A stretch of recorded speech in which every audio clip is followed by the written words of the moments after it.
Hosted by you/Natural Mountain 641. I, 43M, am really close to my family, which consists of my siblings, their spouses, their kids, and my parents. Every year, we go on vacation around this time for 2 weeks and come back right before Christmas. We're supposed to leave a week from today. I am a divorced, single, sole parent to my daughter, Emily, 15F. She jokingly calls herself a nerd. She's weird, quirky, and likes anime, video games, and Star Wars, the whole stereotypical nerd thing. She does get bullied at school, but since leaving middle school and growing up a little more, she started handling it better, and most of it has stopped. However, one boy, who I will call Jeff, 16M, and is coincidentally my nephew's, who is also somewhat of a little jerk himself, best friend, is an absolute nightmare. I've talked to the school, we've had meetings with his parents, and my daughter has switched classes extensively, but he still goes out of his way to pick on Emily. She has told me herself that she can handle name calling, but it doesn't stop there. He pulls her hair, rips her clothes, and destroys her belongings. This kid is a full-fledged nightmare. They even got into a fist fight, for which both were suspended last year, because he stole her backpack and put it into a toilet in the boys' bathroom. When I was discussing plans with my sister, she mentioned needing to buy Jeff a winter coat. When I realized he was going on the trip, I almost lost it. I told her, admittedly without thinking, that we weren't going, and she began begging me, talking about tradition, family, and so on. I said no, that I would eat my portion of the cost, but we are not going. After a longer conversation, I said I would go if they disinvited Jeff. We are well off and fortunate to have grown up in a financially stable home with attentive and supportive parents, and for our kids to have experienced the same. Jeff was not so lucky. He lives in a very unstable environment, both financially and emotionally. This was apparent to me during the meetings with his parents. His father didn't care, and his mother blamed my daughter for being evil. These were multiple, separate meetings. This is awful, and I'm sorry that Jeff, or any child, has to go through that, but I told my sister that my position still stands. The conversation went back and forth, mostly her making excuses. Jeff has divorced parents, he grew up differently than us, maybe it's just a crush, and so on. When I reminded her of the fight, she said, I know, but Jeff needs this. She mentioned how he needed a break from his toxic home life, and while I respect that, why does that mean I have to put my daughter in a house with her tormentor for 2 weeks? I told her I wasn't changing my mind and went home. Now there is pure chaos. My family is split, my parents are begging me to go, and I'm getting texts nearly constantly. My daughter has told me she's not going if Jeff is going. She even had a full-blown panic attack over it.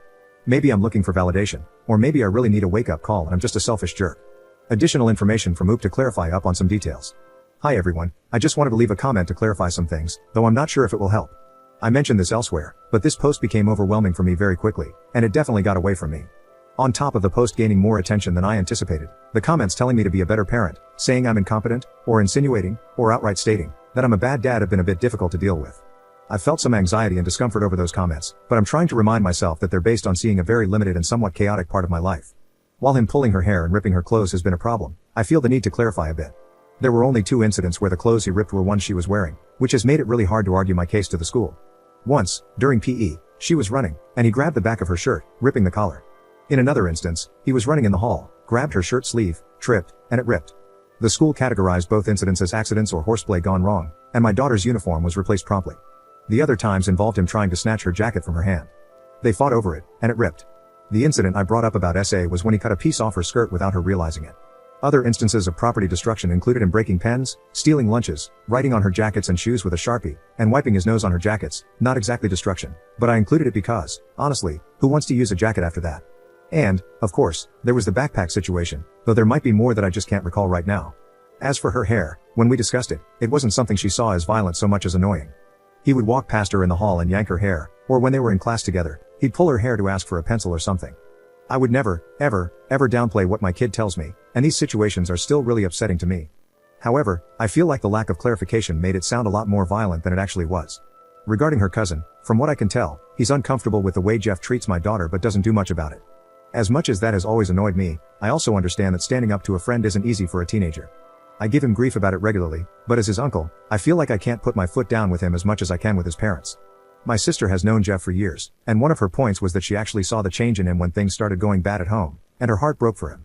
Yes, it's sad that he is suffering, but again, he is not my daughter's responsibility. Why this kid is taking precedence over her niece, I have no idea. I think she truly believes she can fix him. Her son, though he is a mini jerk, is actually a pretty great kid. He's expressed sadness over the whole situation with Jeff, so I can't help but think her love for her son is influencing her decisions. I really didn't want to get into so much detail. Honestly, I have social anxiety, and I feel anxious about the whole situation with Jeff in general, especially since I've been in contact with a lawyer and don't know what would or wouldn't be okay to divulge. Mostly, I just don't want to put anything out there that could harm my daughter or jeopardize her safety. Update 3 days later. Hi, everyone, I hope you're doing well. I have an update/resolution that I figured I'd share, though truth be told, it's a bit anticlimactic. Before I start, I want to thank everyone who shared their thoughts. I appreciate all the comments, though I got overwhelmed with the attention very quickly. I'm sorry if any questions went unanswered, there were a lot of comments. I'm still trying to maintain some anonymity, but I'm happy to answer any questions that don't compromise that. The night before last, my 3 siblings, their spouses, and my parents all gathered at my sister's house to talk this through. I, very immaturely, sort of walked in with a mild attitude. I knew I wasn't going to change my mind. I felt like this was a waste of time, but my daughter keeps expressing how badly she wants to go on the trip, so I went. It started with my sister and my mom crying and just asking me to go, but that got shut down really fast by pretty much everyone else. My sister expressed that she just felt so bad for Jeff. Again, he's lower class, with a mother who treats him like a baby and a father who doesn't care. She mentioned that Jeff and Emily have been polite to each other in the presence of family and figured they were getting over their issues. I did find out that the waiver he was on extended to his tuition, despite being told it was for his uniforms and school supplies, so my apologies for an incorrect comment I made. Regardless, she was trying to convince me and my entire family to allow Jeff to come. I really do get it, and I am a person who can experience empathy, sometimes to a fault, but for the millionth time, my empathy for Jeff and his situation does not outweigh my need to protect my daughter. As her only parent, it is literally my duty to make sure she is safe, and this is not safe. Thanks to a comment, I said, my daughter does not feel safe around Jeff, to which my brother-in-law, my sister's husband, replied, well, that settles it. The only adult who wanted Jeff to go was my sister. The only people who wanted me to compromise and go, ignoring Jeff, were my mother and sister-in-law. Everyone else was adamant that Jeff should not go. No one knew he was invited, and it wasn't until I sent a message in the group chat saying I would not attend because of Jeff's presence that anyone, including my sister's husband, knew Jeff was going. My father, who is actually a therapist, has been ridiculously supportive through this whole thing. He explained his reasons for not wanting Jeff there, besides the obvious. Most notably, and as many others, including myself, have pointed out, he brought up the subject of SA. My nephew mentioned to him that Jeff likes Emily, and if his mindset is as dysfunctional as we believe, he's not currently capable of expressing that to Emily in a healthy way, which could lead to him attempting to SA her. Note, my sister tried to I told you so me about the crush, but I literally laughed at her. I honestly don't care if he has a crush on my daughter. He's so awful to her.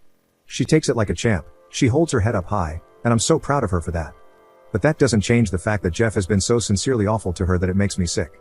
It was ultimately decided that Jeff would not go. Thanks to another comment I saw, I told her that she was doing a great thing by trying to help this boy, but her niece came before him in the situation. I brought up that Jeff might retaliate against Emily, again, thanks to another comment, for being disinvited, so we came up with a plan, sort of. My nephew had to tell Jeff at school the next day that he was no longer invited because he didn't want him and Emily to get into a fight. I thought that was a dumb plan, to be honest, but as long as the blame was off Emily, I didn't care. We left for the night. Both Emily and I hugged my sister, she apologized, it was generally okay. I'm still frustrated with her for trying to be this boy's savior at the risk of my daughter, and we have yet to have that conversation, but I'm sure it will come with time. My mother told Emily that she was sorry for seemingly wanting to subject her to Jeff, and she didn't mean to come off that way, she simply wanted us to come. I'm still frustrated with my mom, but again, a conversation to come with time. I told my daughter not to get her hopes up because part of me still didn't believe that Jeff wasn't going to go, but we proceeded with cautious optimism. In the meantime, I spoke with my lawyer friend, who advised me not to go on the trip if Jeff was going and not to speak to him or his parents directly. No problem there, I had resigned to not going and had no interest in talking to anyone. Additionally, my sister's husband and I had a long talk about how he was really disappointed in her for this. That's not my business, but I was happy that he was still as fiercely protective of my daughter as I always thought he was. I have to give my nephew props because he took the news well, although he was disappointed. He understands that what Jeff does is wrong, but I'm still not really sure why he puts up with it, besides the fact that he's a teenager who doesn't want to lose his friend. So, this leads us to last night. Emily showed me a message from my nephew that just said, so Jeff backed out Lamau, and that's it. Get this, Jeff didn't know Emily was going. My nephew went to tell him what was up, and he got as far as saying, Emily is going to be there, before Jeff backed out. I spoke to my nephew, who said Jeff just got weird, said he couldn't go, and they left it at that. Jeff seemed disappointed, and I do feel sorry for him, but again, my daughter comes first. My brother-in-law only sent me laughing emojis. Initially, I wasn't sure if I'd go because a lot of comments suggested I shouldn't go on principle. That said, my daughter said she'd rather go on this trip, even after I tried to suggest we do something else. So now we're going. Yay. That's really it. Sorry it's so long, and I wish it were more exciting, but it's not. I tried to put emphasis on the conversation with my family because that was the important part, but even then, we were just standing around my sister's kitchen talking, no big confrontation or anything. Regardless, have a good day and a happy holiday season. Thank you for reading and for all the advice, I truly appreciate it. Commenter. That sister's savior complex is so strong that she almost saved the wrong child in this situation.